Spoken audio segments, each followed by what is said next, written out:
We spend a lot of time talking about the health of our planet, focusing on forests and oceans and all that. But right under the surface in India's rivers, a remarkable story has been unfolding. Yeah.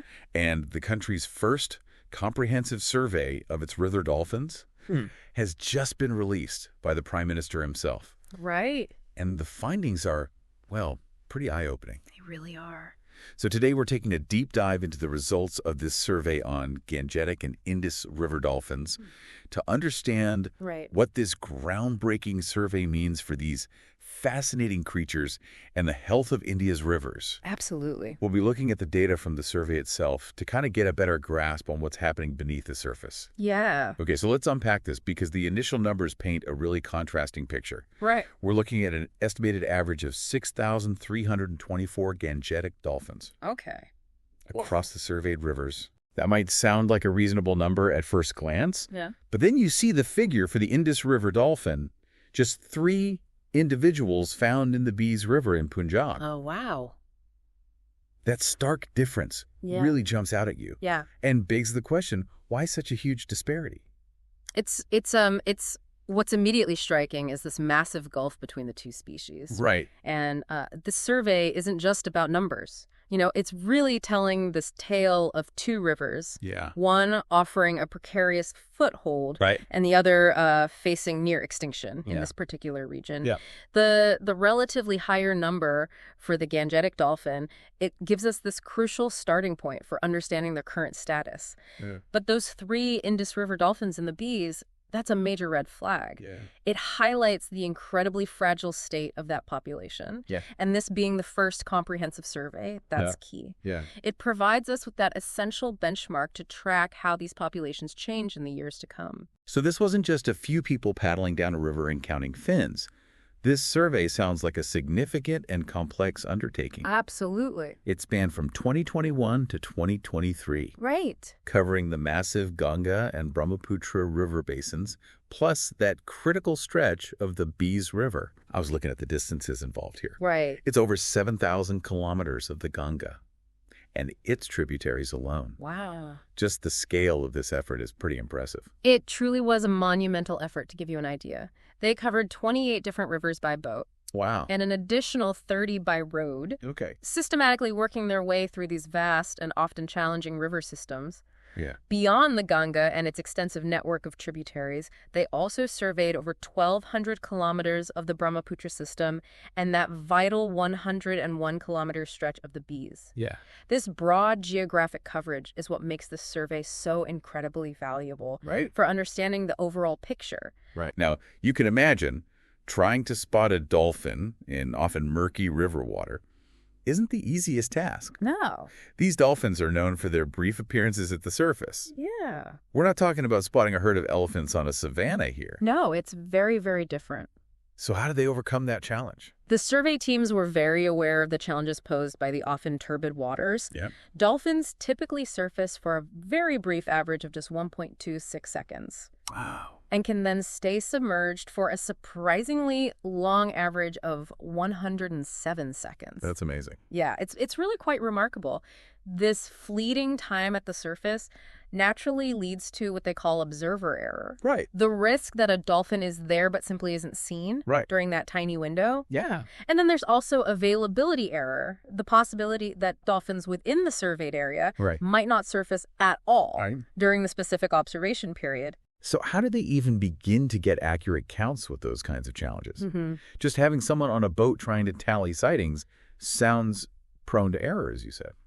Yeah, they employed a really smart, multi-layered approach to tackle these difficulties. Okay. So for the visual surveys, they adapted their methods based on the specific characteristics of the river, its width and its depth. Right. In deeper and wider channels, they used the double observer method. Okay. This involves 2 independent teams of observers on the same boat. Right. Each scanning for dolphins without knowing what the other team has seen. Gotcha. By comparing their sightings afterwards. Yeah.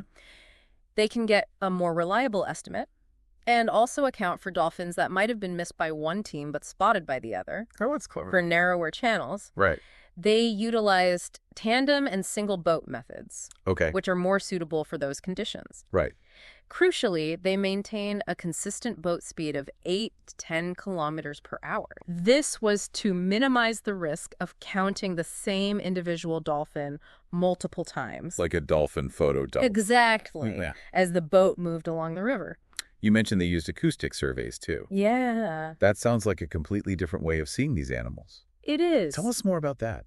What's particularly fascinating here is the use of hydrophones, right? Essentially underwater microphones, right, to detect the echolocation clicks that these river dolphins use to navigate their surroundings and locate prey. Okay. Because these dolphins have adapted to life in murky water and are functionally blind. Wow.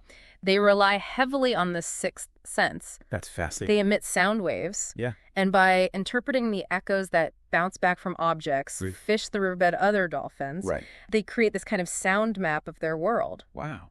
By deploying multiple hydrophones in the water, the researchers could actually triangulate the location of the dolphins based on the timing and intensity of these clicks.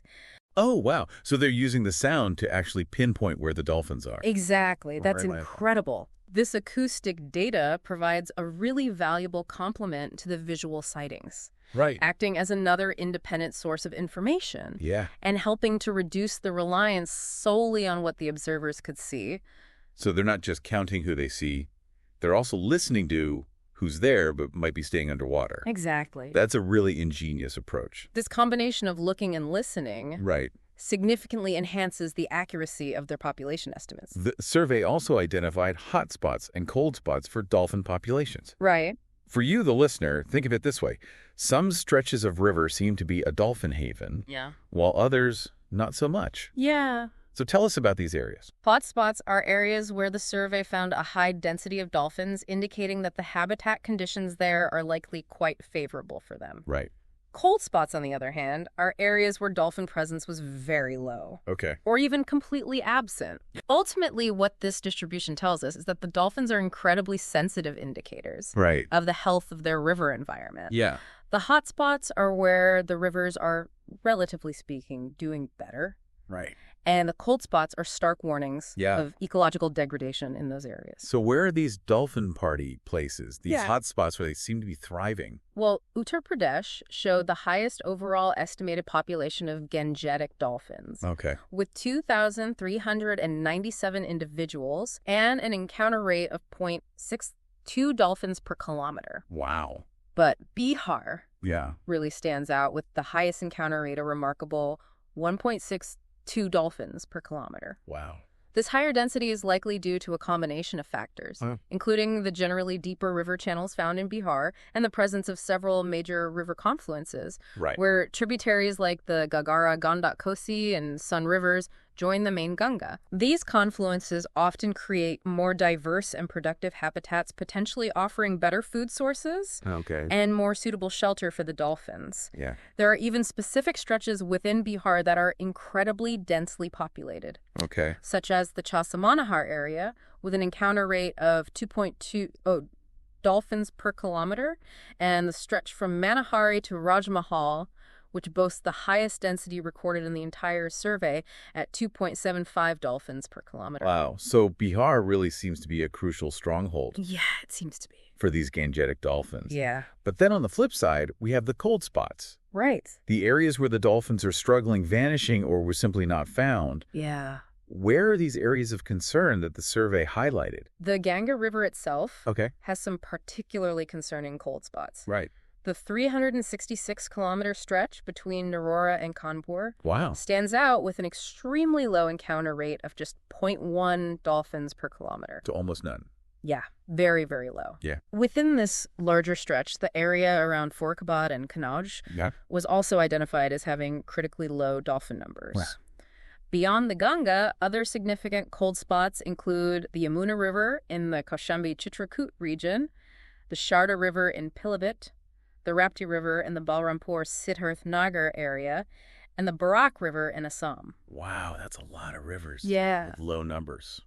It's also important to note that the survey indicated declining dolphin populations in the Subansiri and Kulsi rivers, both tributaries of the Brahmaputra in Assam. So it really sounds like the depth and overall ecological health of the rivers are absolutely critical. They seem to be. Where these dolphins can survive and thrive. Yeah. The survey also looked at the broader threats that these animals are facing, right? Absolutely. It's not just about counting them. It's about understanding what's impacting their numbers in these different areas. Precisely. The survey clearly highlights the major conservation challenges that these river dolphins are up against. Pollution of various kinds, physical damage to their riverine habitat, a decline in the populations of their prey fish, and the overarching impacts of climate change on river systems. Right. It's not just one thing. It's this whole combination of factors. It's a whole web of interconnected issues, that are affecting them. These are the pressures that are very likely contributing to the low numbers we're seeing in the cold spots. Right.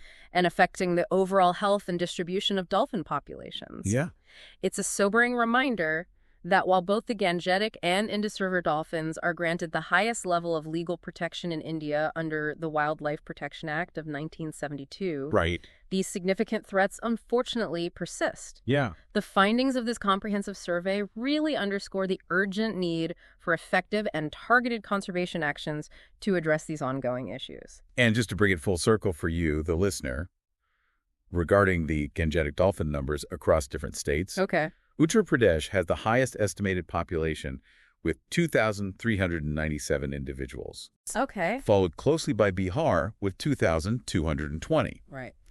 Then there's a significant drop to West Bengal with 815, Jharkhand with 162, and even smaller numbers in Rajasthan and Madhya Pradesh with 95. Yeah.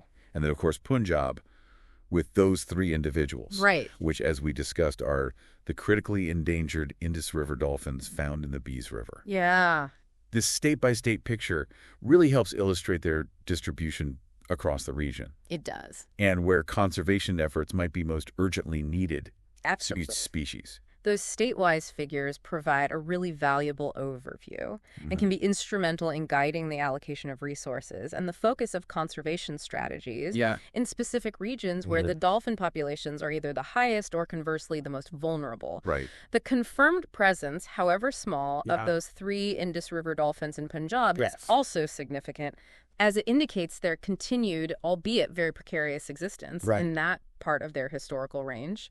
So to summarize for you, the listener, taking this deep dive with us, this first comprehensive survey has provided us with some absolutely crucial baseline data on the populations of these endangered river dolphins in India. It really has. We've seen the estimated overall numbers. The really stark and concerning contrast between the Gangetic and the Indus River dolphin. The identification of key hotspots like Bihar and some worrying cold spots in various stretches of the Ganga and other rivers. Absolutely. And we've also touched on the sophisticated and multifaceted methods that the researchers used to conduct this challenging but vital survey. It was very impressive. And perhaps most importantly, this survey shines a clear light on the significant and ongoing threats that these magnificent creatures continue to face in their natural habitat. Yeah, this survey wasn't simply an exercise in counting animals. It was about gaining a much deeper and more nuanced understanding of their current status. And by extension, the overall ecological health of the complex river ecosystems they inhabit really lays a vital foundation upon which future monitoring efforts and targeted conservation strategies can and must be built. So considering all these findings, it really makes you think, what are the most crucial next steps in ensuring the long-term survival of these iconic river inhabitants? And the health of the intricate river ecosystems they depend on? Yeah, a big question. Or perhaps given the really stark contrast in dolphin populations across different river stretches. What does this tell us about the very localized impacts that human activity and broader environmental change are having on these fragile environments? Important questions to consider. Lots to consider after taking this deep dive with us. Absolutely. Thanks for listening.